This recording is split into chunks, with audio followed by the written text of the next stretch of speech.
As a reminder, please write your questions in the comments at any point throughout the lecture.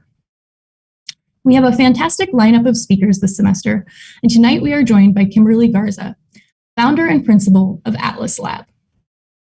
Over the years, I, along with many others, have watched her grow her Sacramento-based practice and emerge as a leader in the field.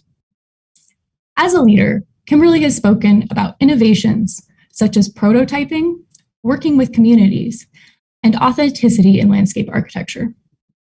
Additionally, she has spoken on panel discussions centering topics such as women and race in landscape architecture. The work challenges the traditional practice model. It does not wait for opportunities, but instead looks for ways to improve communities through artistic works and thoughtful placemaking. This is evident in projects such as the Mariposa County Master Plan, where 3 installations promoted civic engagement and cultural identity. The California Cathedral installation tells a larger story of threatened forests landscapes in California. And the dune, used to reconnect the Sacramento riverfront to the river, takes its inspiration from former dunes and mounds once found in the Sacramento-San Joaquin Delta. These works ask how we can design now and what opportunities are hidden in plain sight. This will be evident in the projects featured in tonight's presentation. Please join me in welcoming tonight's guest, Kimberly Garza. Hi, everyone.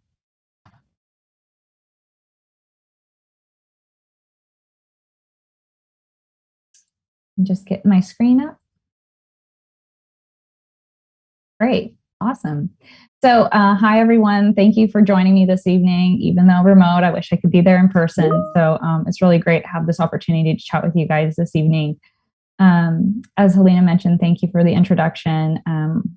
I am founder and principal of Atlas Lab, a landscape architecture, public art, and urban design studio based in Sacramento, California.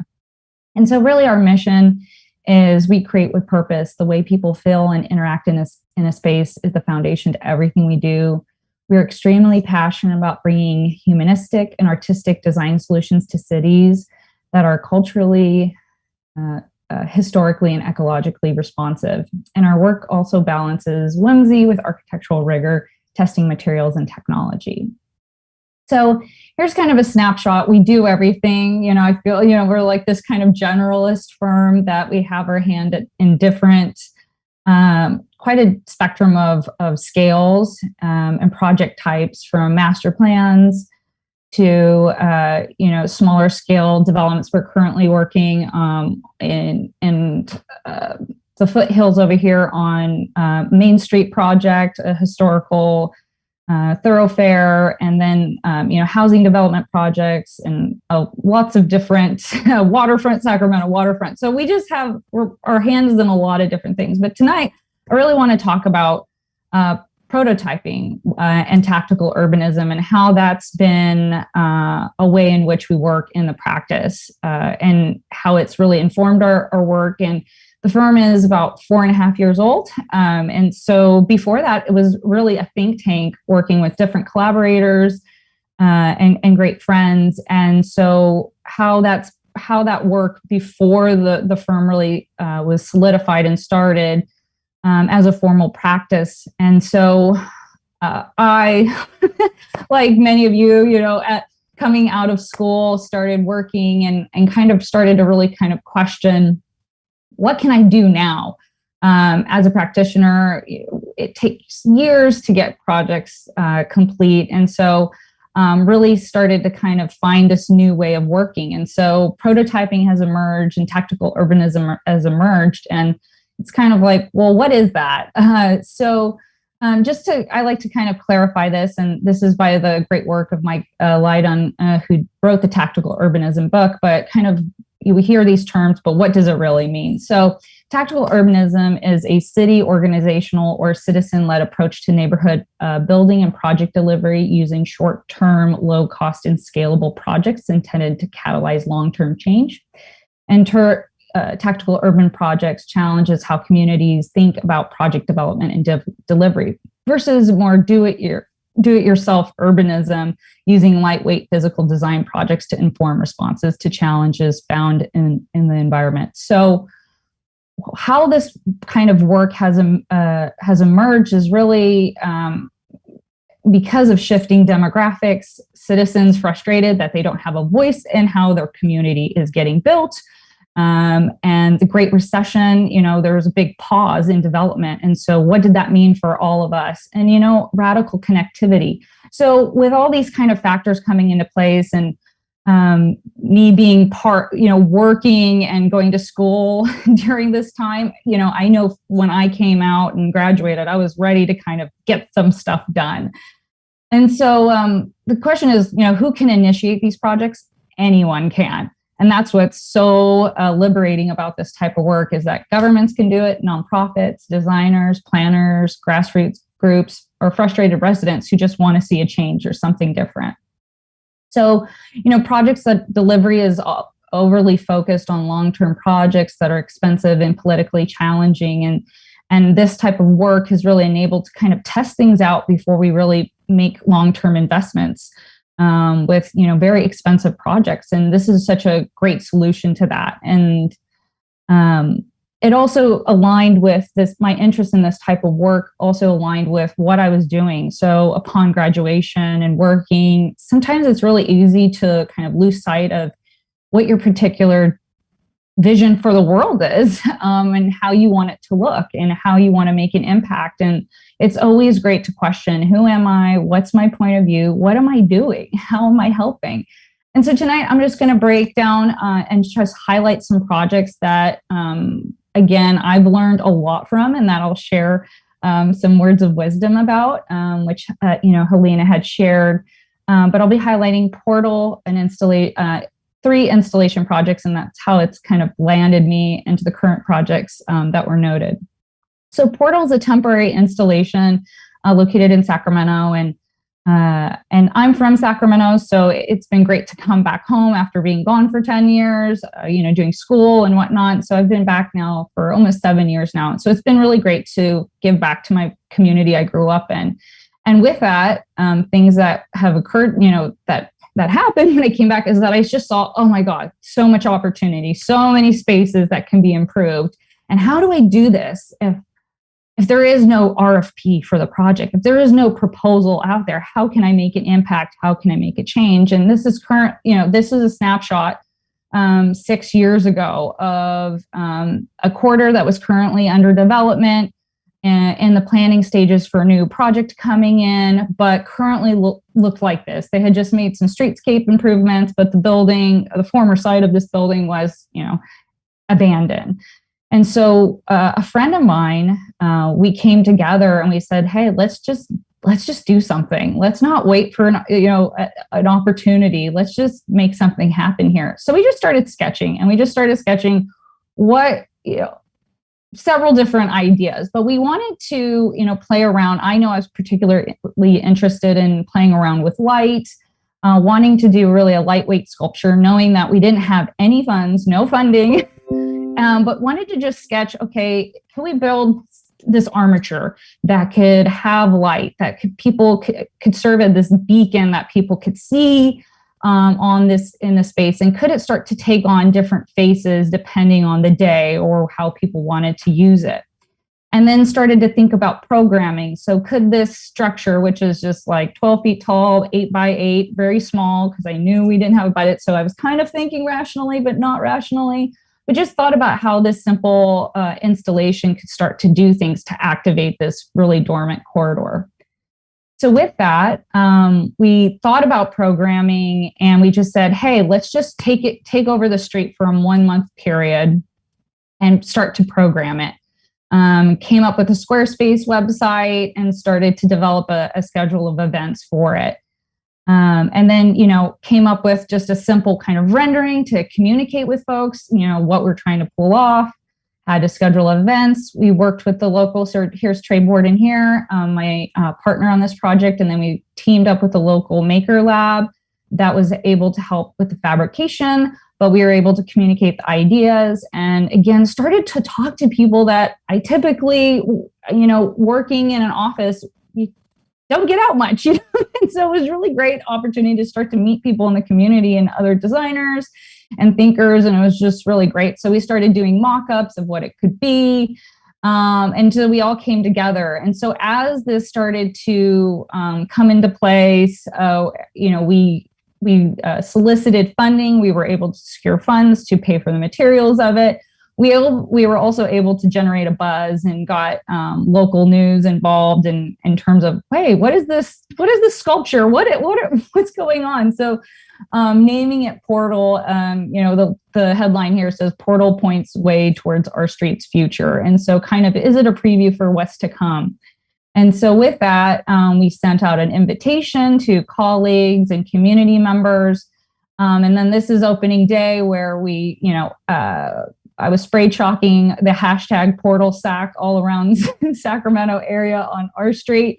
And this was, the goal was that what we were able to, I was really interested, and I'd heard of other people doing it, but was to use a hashtag to create this responsive installation that the lighting on the installation would change colors based on people interacting with it via social media. And so this is it, opening day. We invited so many different partners in the design community to come out and celebrate. But again, this was a temporary installation, so it was great because people were able to buy in on it and say, yeah, let's do something. There's nothing going on in this street. Let's do it. So as you can see, the final kind of product here was a mirrored plexi interior with LED lighting. We also worked with a local artist to do the kind of facade treatments on it and the side. But again, it would change color over time. But it really just served as an anchor. And what we were able to do is that we hosted, an open mic night. We hosted ASLA, did a plant takeover of the street, imagining what the street could be with plant material. We hosted several different nonprofit talks about homeless. We had the library come out, the public library come out. And my favorite was we hosted a silent disco. And the first one I participated in, it was like best time of my life. So all of this happening on this street that never happened before. And then we celebrated the anniversary of Clueless, and it was super cool. So that was like a highlight. And then the project ended at a music festival, at a local music festival that's being held. So it was really great to have like a great end send off to this project. So the takeaways here is find a site that compels you, collaborate outside the field, find folks that are just non-designers because they can really help you think about different ways to approach a project. Don't be afraid to ask for funding. It was really great to have renderings. And I think that's the great thing about being a designer is that you're able to visualize things. And those were really key in trying to secure the sponsorship that we received. Don't be afraid to reach out to the local media to share and use social media. And I think these are common now. But this was kind of the new way of thinking about how to promote a project and create awareness for it. So great lessons learned and things that now I apply to all the projects when I'm working on them, which is great. So I'm going to touch on Peak Experience, another project. This is a temporary installation in San Francisco. There was a call for essentially art for prototyping to occur on Market Street. Market Street is a very, very busy, highly trafficked urban corridor in downtown San Francisco, and lots of underutilized space. And so through this call, they were asking for designers, citizens, anybody to come out and start to imagine what Market Street could start to look like as they were making improvements, like complete street improvements. They did a call and asked for designers to get involved. So really great. And so with that, put together a proposal. And so when I think of San Francisco, I think of the hills of San Francisco. San Francisco is like an hour from Sacramento. So, and visiting and going to school in the Bay Area, it was just like, it was just nice to have actually a genuine tie to the space. And so thinking about the hills of San Francisco, I started to kind of map out, okay, how many hills are there? When you think of the hills of San Francisco and the beauty of all the topography, when you go to Market Street, that's not the experience you have. It's rather flat and pretty harsh urban environment. So I just love taking something that was a really small, tiny call for a $2,000 stipend and turning it into a real cool research project that I took on, starting to map out all these hills. And there's truly no map. So like this did not exist. I pulled together a topographic map, started plotting out all these hills, found out there was 53 of them based on an article I found called Peak Experience, hence the name of the project. And started to identify which one were the fan favorites, and starting to narrow it down because I knew, okay, the project can't be all about every single hill, but what could I do with it?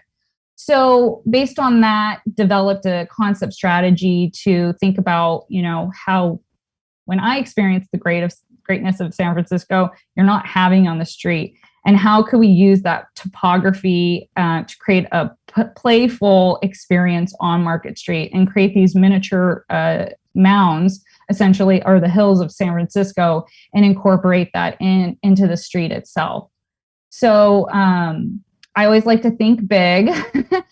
So here's like a conceptual section of it, of like how we could occupy. You could see here that it's a really giant sidewalk. It's like 18 feet existing sidewalk with another 12 feet of kind of furnishing areas. And so how to occupy that with some more playful elements, and started to think about how could that start to occupy, how this terrain could occupy in a really playful and colorful way. And I love to use color and all, a lot of the projects we do, just to provide, and just, I love just, there's nothing serious. It's like, I just like to break up the serious of anything and use color. And so bright pink it was for this project. And just, again, these were the very preliminary drawings for the competition itself.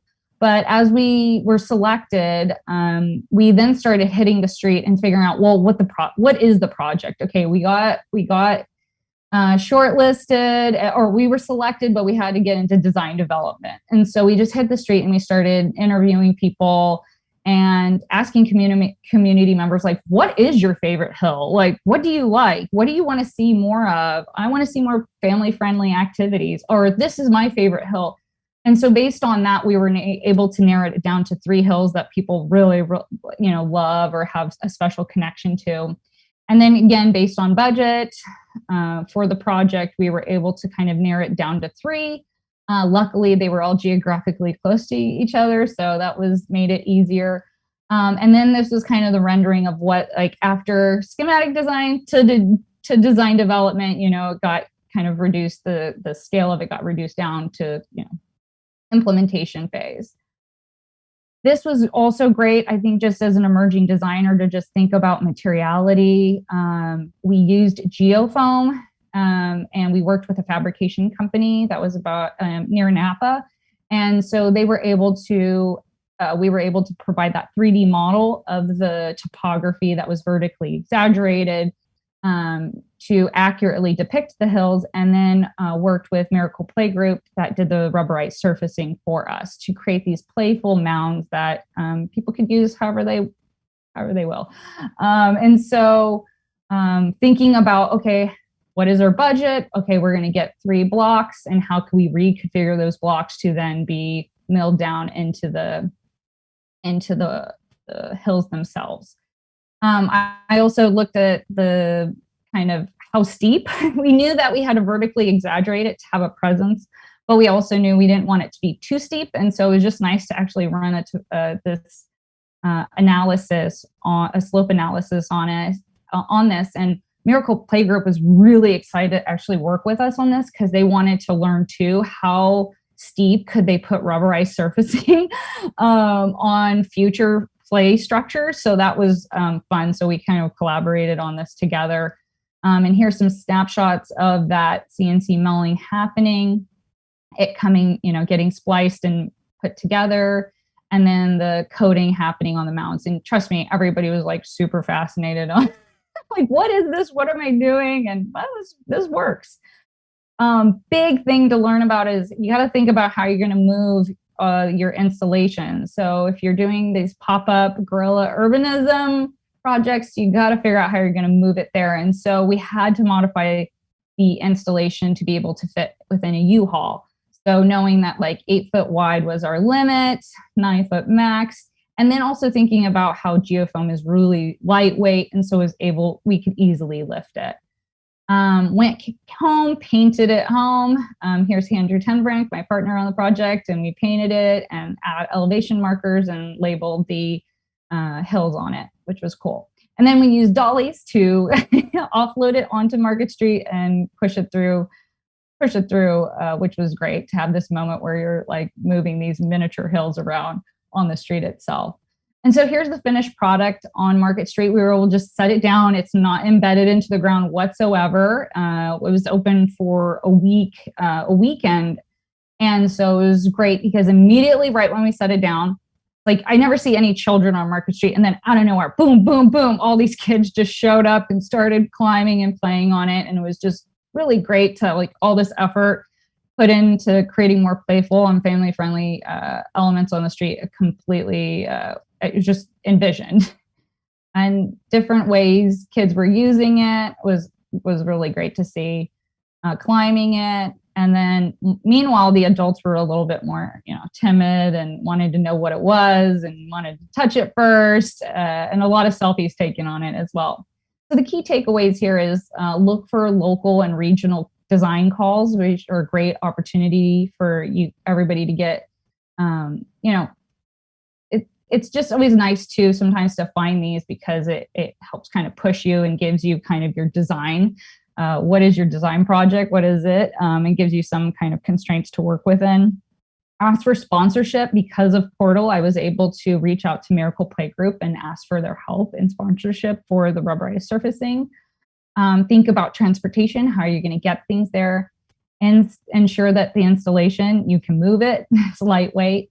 Stay on budget. We went over budget on this, but I really just wanted to see it through. So be just really mindful of that and monitor how it's used. We were fortunate that the installation found a permanent home, even though it was designed to be temporary. It found a permanent home in another, in a former abandoned schoolyard in San Francisco, where they converted it to be, a playground for the community. So really happy to donate the installation to them. And it's still doing well. They actually contacted me last week that they were going to do a paint refresh on it, and they just wanted the color of the pink. So that was cool. And then I'm going to touch upon one more project. The project was for just a call, and this again encourages everybody to get involved. Wherever you land is always looking for opportunities. This was for the Metro Chamber, the local Metro Chamber, and the kind of under 40 group of coming together and networking. And so there was a call for what kind of change did you want to see in your city? And I said, well, I want to connect the city of Sacramento to the river, which currently we have this really binary relationship to.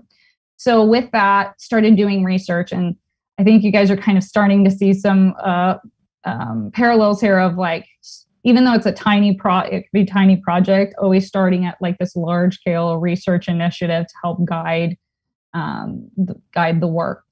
So did some research about Sacramento Delta and inland sand dunes that once occurred. And so I said, hey, let's take cues from that former ecology and use that to as a way to pair it with active programming similar to the Portal project. And so with that, came up with this concept of this giant dune, manufactured dune made out of shipping containers. Again, having this like shipping port history, and then taking kind of cues from that, and then pairing it with historic ecology to kind of get views. We have a pretty extensive levee network here, so. The goal is like you can't see the river even if you're on the river. You have to get really high up. And so the idea of using this elevated structure to get those views of the river was key. And then designing elements of an overlook, how this could be occupied with the vending kiosk. And just, again, don't have a budget, don't have anything, just thinking big. So with that, came up with renderings for the project. different ways it could be used. And there's currently some empty lots along the river. So it was like, okay, this could fit into it. And so came up with several renderings of what it could start to look like. But of course, we got excitement with the local, magazine here, where they took, and shared the idea.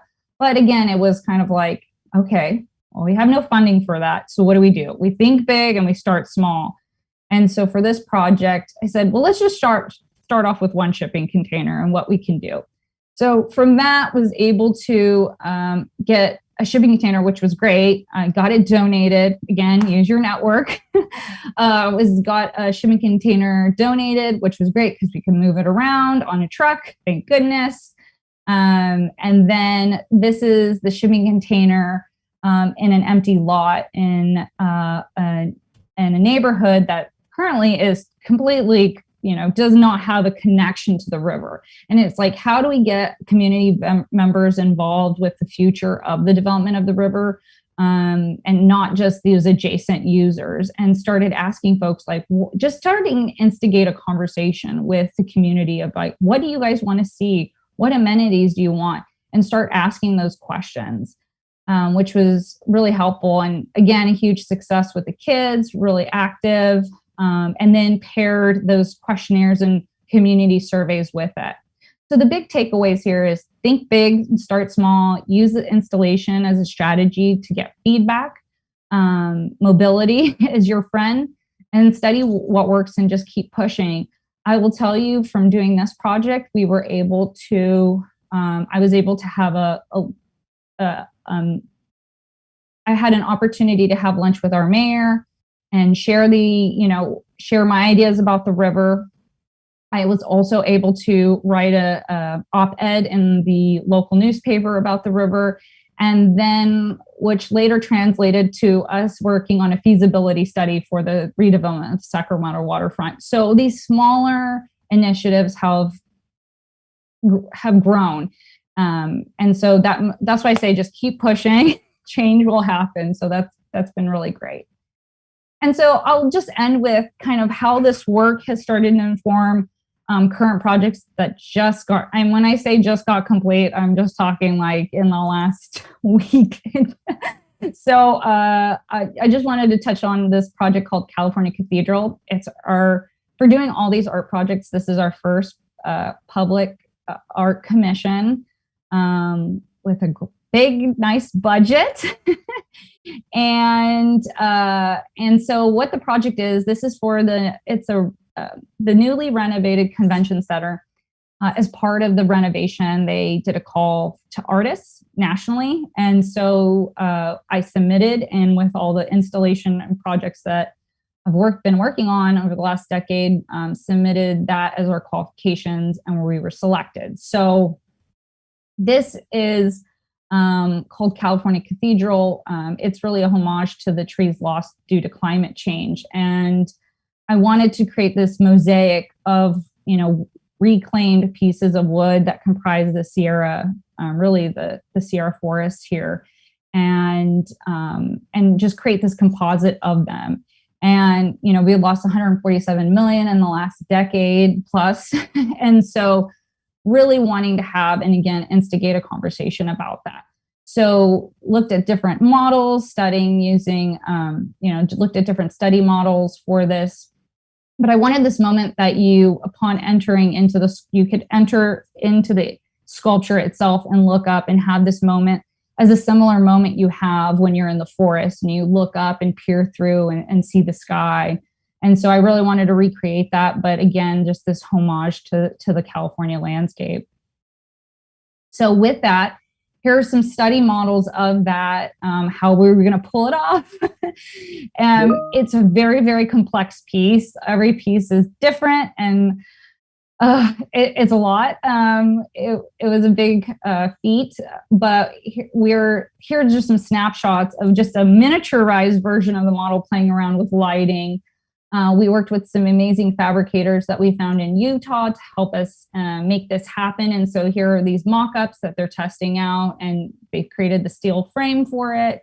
And then this was it set on site. This is me in the foreground. So it's big. So I'm really happy to like finally have my first like giant sculpture. So it's 25 feet tall. And then these were pictures just taken last week when the lighting was turned on. So again, well, I'll have better pictures to share in the future, but right now just some snapshots I shared of this installation, just out front, lights turned on, and just super. It's been a long journey, but building up this this portfolio of all this kind of work has been great, because then again, upon just having this revealed, being able to have these dialogues with community members, with the local congresswoman, with and with the media, has been really great to call attention to this, to the issues we're having facing climate change in the state. So with that, thank you, everyone. I'd love to open it up to questions, and but thank you so much.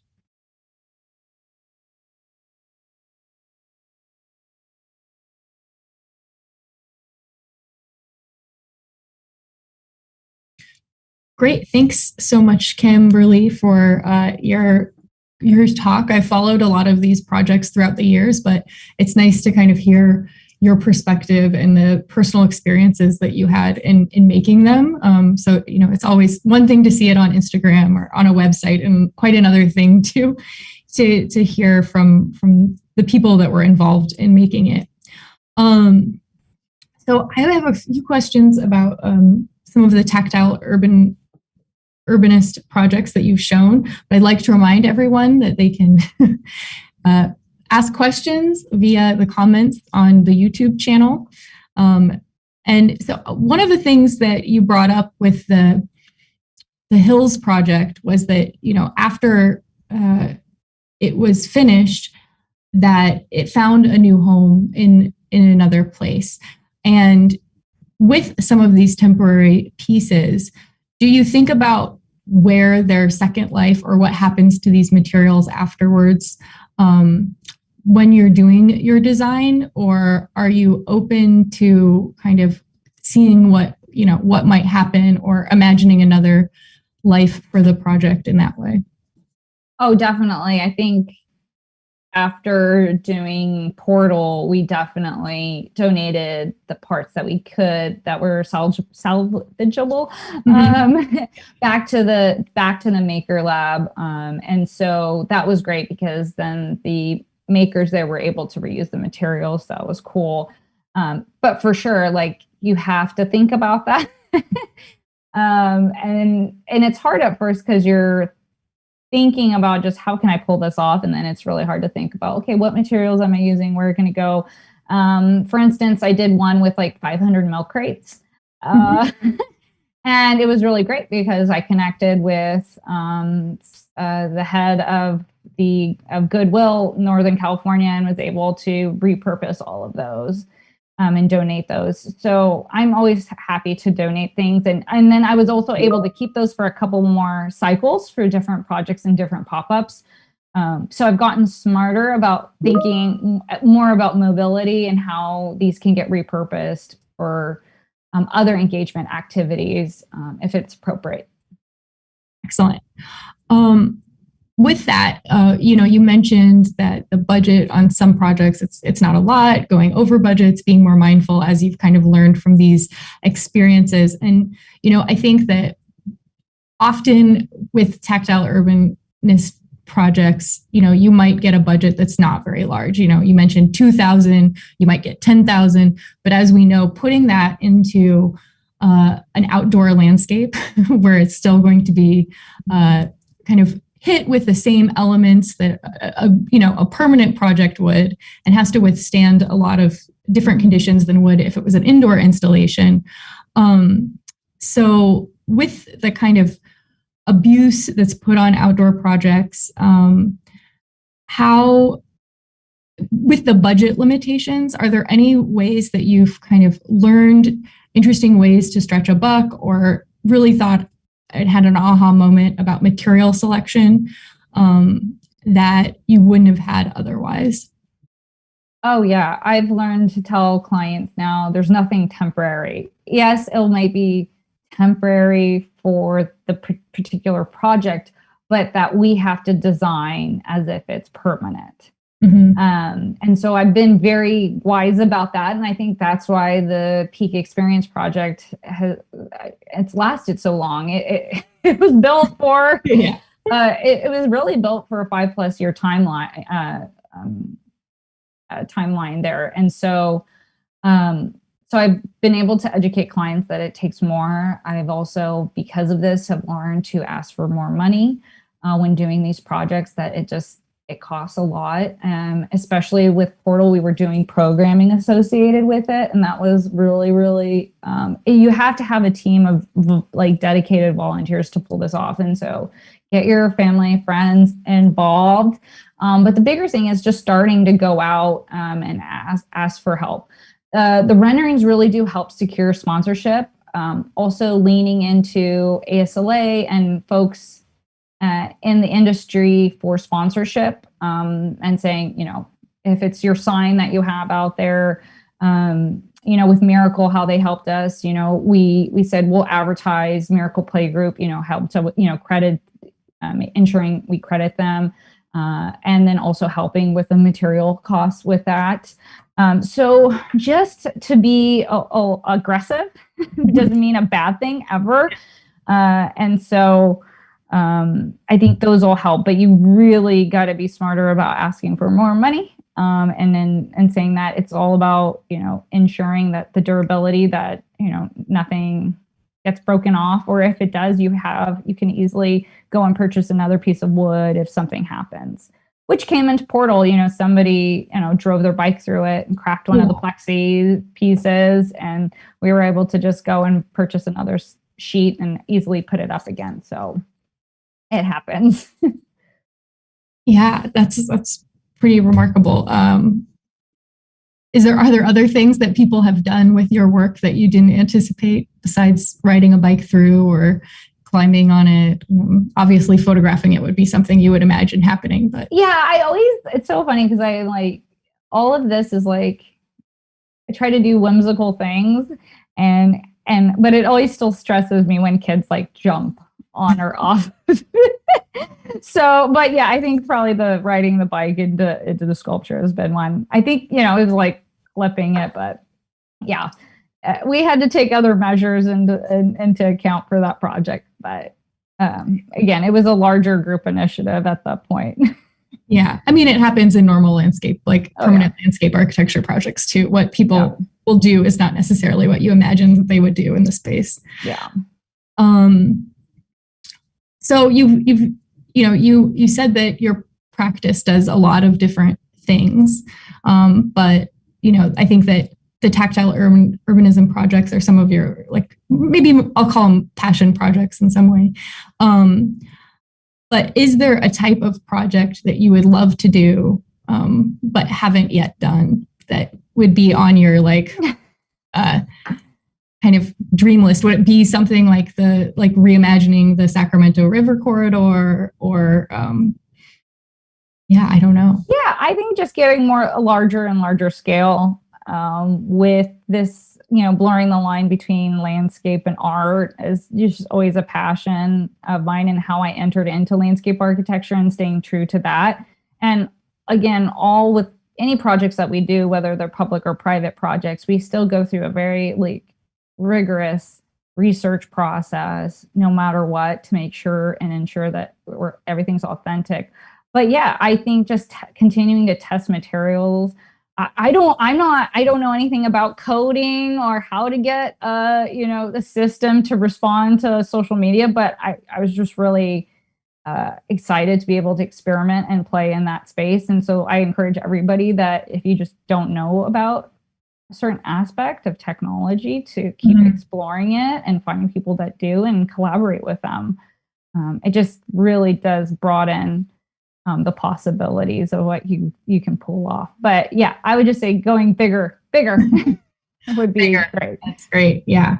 I would just like to remind everyone that you can submit some questions in the comment section. So please do that.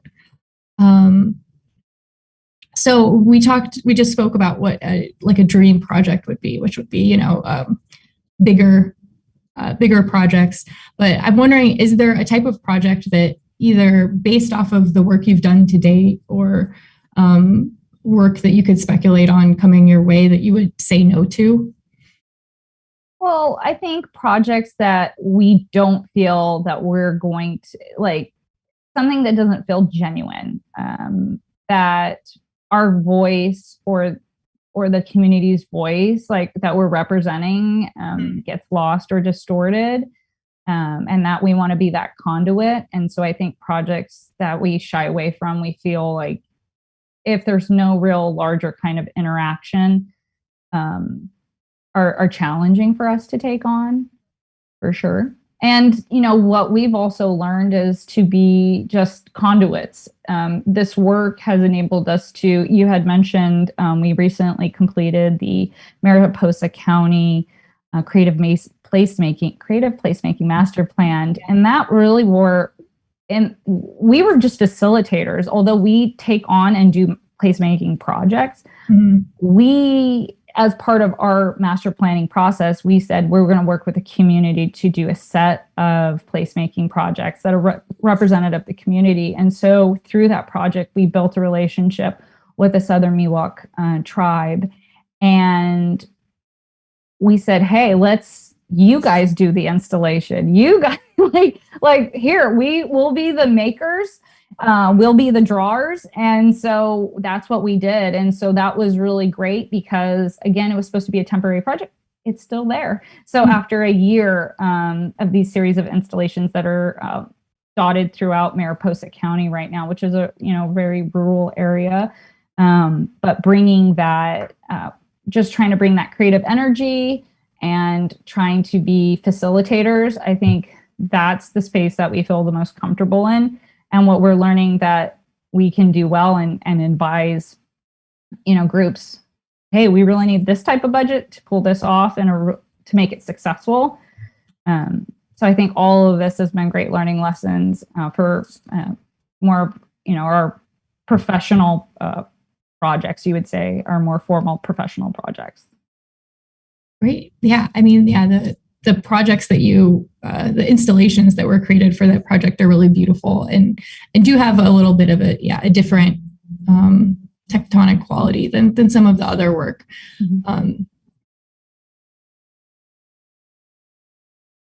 So, yeah, I mean, I think that you have a very kind of specific viewpoint on what you value in landscape architecture and what drives your practice. And I'm wondering, what things do you think that landscape architects spend too much time talking about? And what are we not talking about enough? Oh my goodness. Sorry, that's like a two-part question. It is a two-part question. I feel a little out of the loop because of the pandemic, right? But I mean, I think we just, in general, I think we need to all loosen up a bit and have fun. And I know a lot of projects can be quite serious because they take so long. I mean, a lot of landscape architecture projects have long timelines,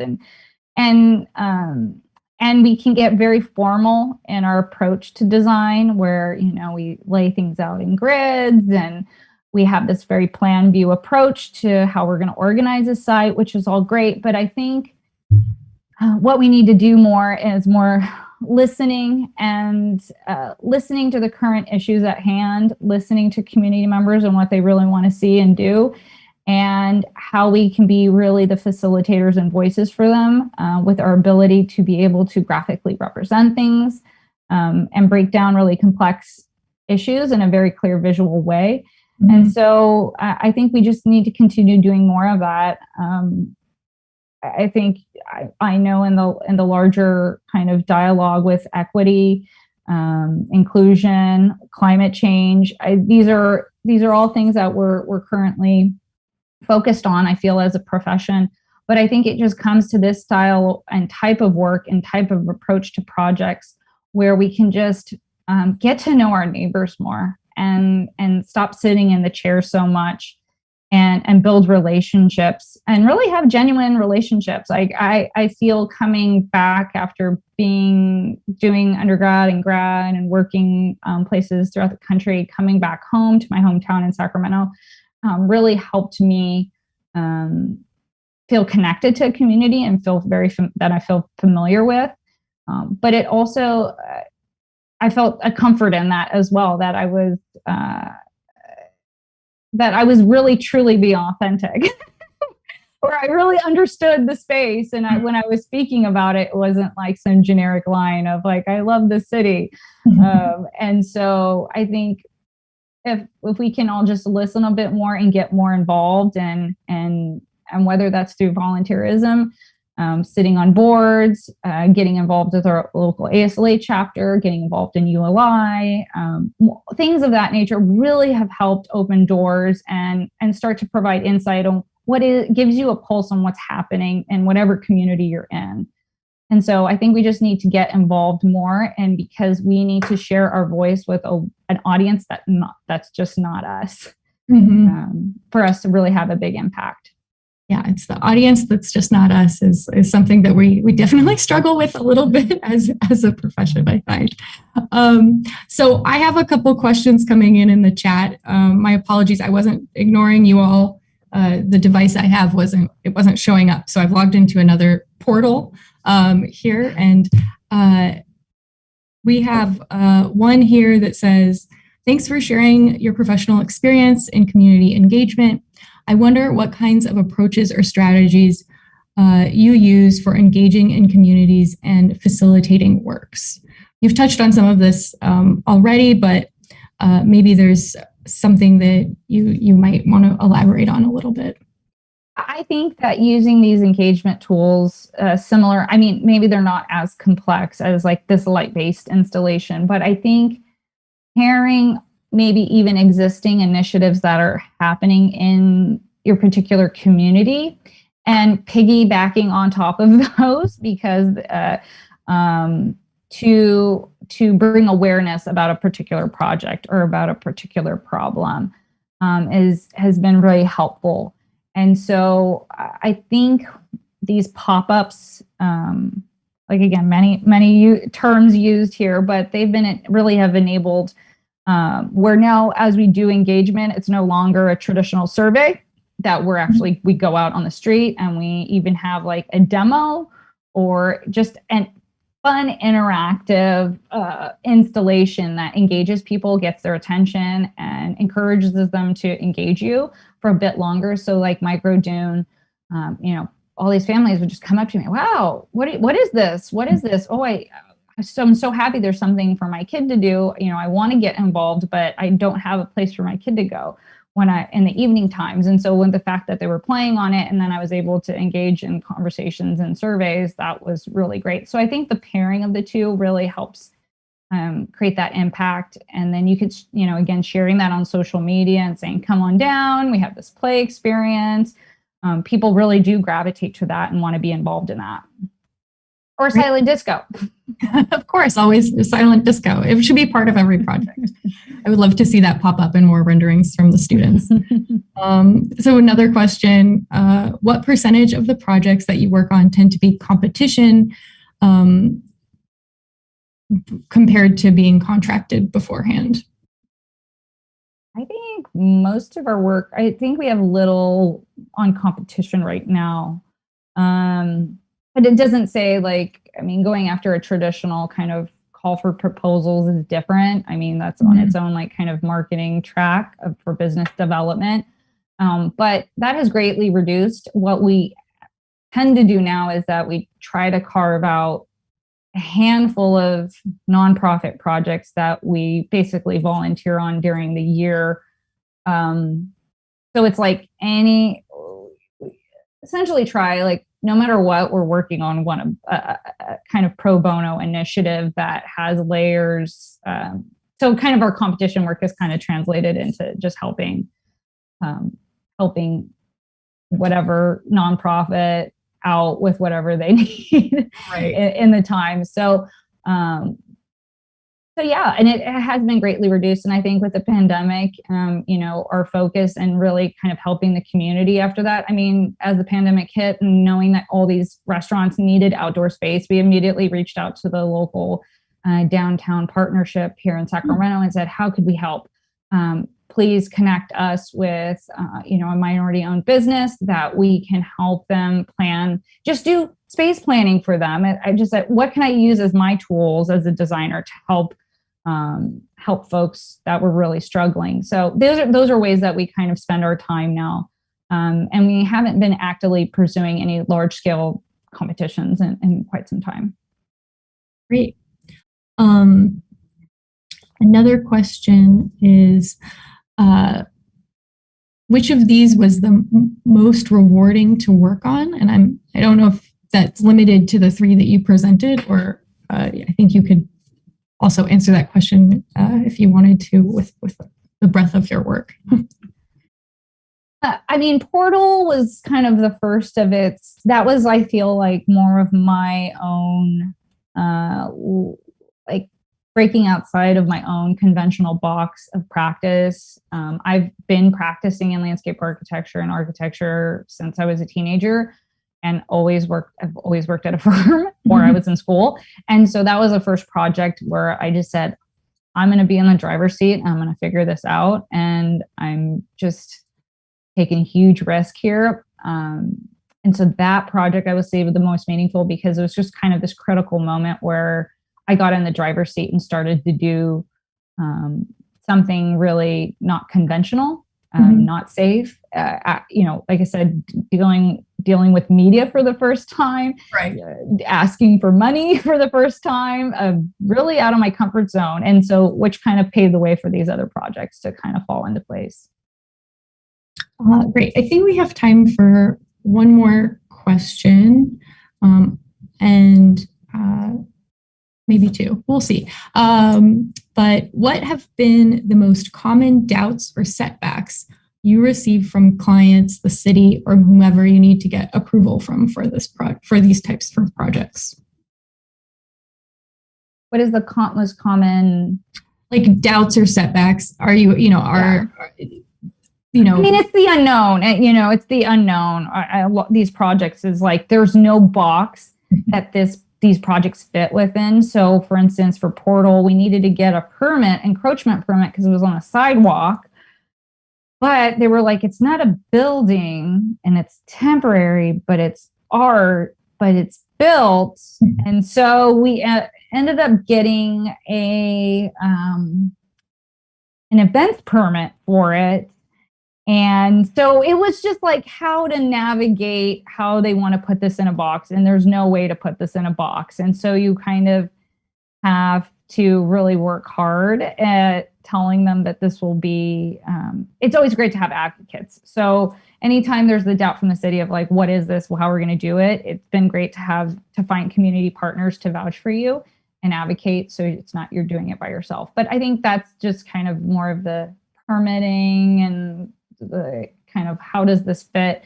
Luckily with Peak Experience, it was part of a larger installation, so they were able to handle that. But you still need to have insurance, and that could be scary to folks, but it's easy to get.